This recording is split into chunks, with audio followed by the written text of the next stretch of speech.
भागवत जी का बयान, उसके बाद ऑर्गेनाइजर पत्रिका का लेख और फिर इंद्रेश कुमार का ये बयान, ये तीनों बातें ये साबित करती हैं कि आरएसएस और बीजेपी के बीच माँ बेटे का झगड़ा शुरू हो गया है। और अब बेटे ने अपनी मां का त्याग करने का अभियान शुरू कर दिया है और मां ने बेटे को सबक सिखाने का अभियान शुरू कर दिया है। और इसकी शुरुआत होती है जेपी नड्डा जी के बयान से। जेपी नड्डा साहब कहते हैं कि जो अटल जी की बीजेपी थी उसको तो आरएसएस की जरूरत थी, मोदी जी की जो बीजेपी है इसको आरएसएस की जरूरत नहीं है। ये किसी और का नहीं, भारतीय जनता पार्टी के राष्ट्रीय अध्यक्ष आदरणीय जेपी नड्डा जी का बयान है।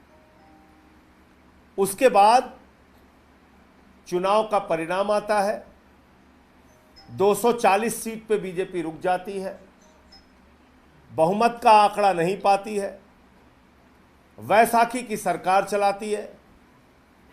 भागवत जी का बयान आता है, मणिपुर 1 साल से शांति की राह देख रहा है, मणिपुर में हिंसा जारी है, उस पर कोई कार्रवाई नहीं की गई।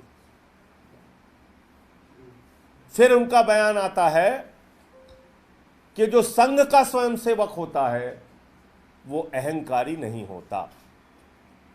फिर इंद्रेश कुमार जी का बयान आता है कि अहंकार के कारण जनता ने सबक सिखाया। ये तीनों बातें क्या साबित करती हैं कि विपक्ष के लोगों के मुद्दे 100% सही थे। जब मैं पार्लियामेंट के अंदर मणिपुर की आवाज उठा रहा था, मुझे सस्पेंड करके बाहर कर दिया गया। मैंने संसद के परिसर में कई रातें गुजारी।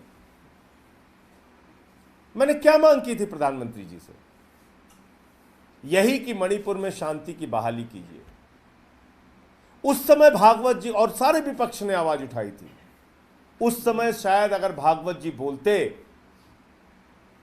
तो सरकार को या तो सचेत होना पड़ता, कार्रवाई करनी पड़ती, या फिर आज जो 240 का परिणाम आया है यह परिणाम और कम आता। इंद्रेश कुमार जी कह रहे हैं अहंकारी हो गए। अरे भाई, अहंकार के एक नहीं कई लक्षण आपको दिखे सामने। 10 साल का इतिहास उठा के देखिए। कभी कांग्रेस की विधवा बोल दिया, कभी जर्सी गाय बोल दिया, कभी केजरीवाल को बदनसीब बोल दिया, कभी आतंकवादी बोल दिया, कभी खालिस्तानी बोल दिया, कभी अर्बन नक्सल बोल दिया, 50 करोड़ की गर्लफ्रेंड बोल दिया, कुछ भी बोलते गए। और चलो ये तो राजनीतिक लड़ाई की बात हो गई, आपने भाषा की सारी मर्यादा पार कर दी। मटन, मुगल, मदरसा, मुजरा, ये शब्द बोल रहे हैं भारत के प्रधानमंत्री। सारे विपक्ष को पकड़ पकड़ के जेल में डाल रहे हैं। केजरीवाल साहब को पकड़ के आपने जेल में डाल दिया। अरे अहंकार की सीमा तो तब पार हो गई जब इन्होंने गाना बनाया, जो राम को लाए हैं हम उनको लाएंगे। क्या भागवत जी को सवाल नहीं उठाना चाहिए था कि कोई इंसान भगवान श्री राम को नहीं ला सकता? क्या इंद्रेश कुमार जी को सवाल नहीं उठाना चाहिए था कि हमको इस गाने के ऊपर आपत्ति है, आपने कैसे ये गाना बनाया? क्या वो पोस्टर आरएसएस और बीजेपी के लोगों को नहीं दिखा जिसमें मोदी जी की तस्वीर तो इतनी बड़ी है, वो बड़े भगवान बन गए हैं, और श्री राम जी की तस्वीर एकदम से छोटी है, हाथ पकड़ के उनको लेके जा रहे हैं? ये अपमान नहीं दिखा आपको? ये अहंकार नहीं दिखा? जब संबित पात्रा जी कहते हैं भगवान जगन्नाथ तो मोदी जी के भक्त हैं,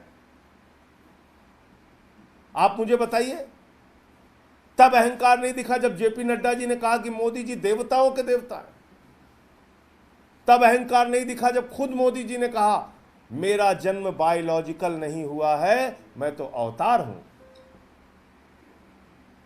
तो इससे बड़ा अहंकार का क्या उदाहरण होता है, जब आपने अपने आप को भगवान से ही ऊपर मान लिया। और देखिए, भगवान श्री राम ने सबक सिखा दिया। भगवान श्री राम का तो बहुत साफ संदेश है कि हमने रावण के अहंकार को भी तोड़ा है, नष्ट किया है, उसकी लंका लगाई है, उसकी लंका जलाई है। हमने तो रावण को भी बर्बाद कर दिया। किसी इंसान के अहंकार को बर्दाश्त करने का तो सवाल ही नहीं उठता। और इसीलिए राम पथ गमन मार्ग हमारे उत्तर प्रदेश में है।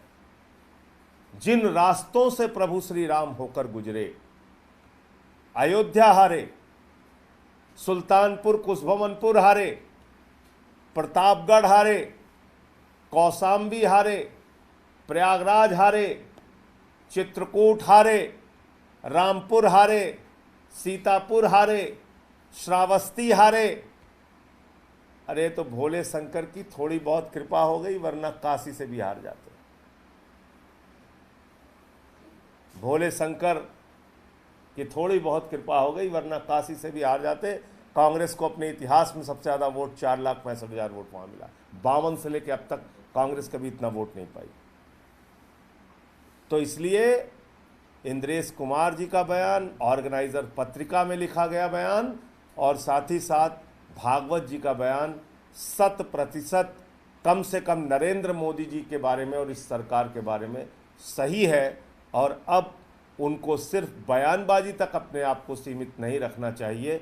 जो स्वयंसेवक बीजेपी के साथ हैं, जो स्वयंसेवक इस अहंकार को बर्दाश्त कर रहे हैं, जो स्वयंसेवक बीजेपी की सरकार में हैं, उनसे अपील करें कि नरेंद्र मोदी के विरोध में वो सामने आकर बोलें। सर, नीट को लेकर जिस तरीके से खबरें चल रही है, कल धर्मेंद्र प्रधान ने कहा कि सबूत नहीं मिले पेपर लीक के, लेकिन दूसरी खबर आ रही है कि गुजरात की गोधरा और बिहार में कुछ गिरफ्तारियां हुई हैं कि कुछ लोग, और गुजरात में तो अल्पसंख्यक मोर्चा के नेता थे बीजेपी के, जिनकी देखरेख में करीब 30 छात्रों से पैसे लिए गए और उनकी उम्र भरने के लिए बकायदा जो टीचर थे उनसे डील हुई।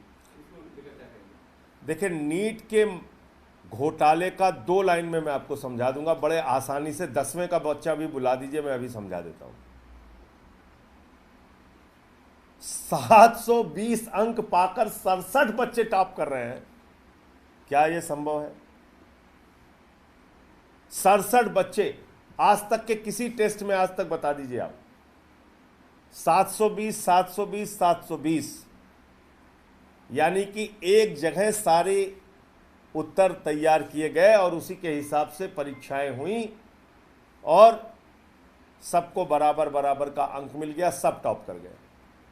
दूसरी बात, एक ही सेंटर से 6, एक ही कोचिंग सेंटर से 6 बच्चे टॉप कर गए। तीसरी बात, किसी को 719 अंक मिला है, किसी को 718, किसी को 717। अब इसके जो एग्जाम के नियम है नीट के, 4 अंक अगर आप कोई प्रश्न छोड़ते हैं तो घट जाता है। अगर आप कोई प्रश्न गलत करते हैं तो 5 अंक घट जाता है। तो 4 अंक घटा तो 716 हो सकता है। गलत किया और 5 अंक घटा तो 715 हो सकता है। तो 716 और 715 तो हो सकता है, 17, 18 और 19 बिल्कुल नहीं हो सकता। इसका मतलब घपला किया गया है। आप जरा कल्पना कीजिए, कल मैं एक पेट्रोल पंप पे था तो वहां का कर्मचारी अपना दर्द बता रहा था। कितनी मेहनत से अपना पेट काट के माँ बाप अपने बच्चों को पढ़ाते हैं, मेहनत करते हैं, मजदूरी करते हैं, कोचिंग कराते हैं, और उसके बाद इतनी मेहनत करने के बाद जब वो एग्ज़ाम देते हैं, पेपर लीक हो जाता है।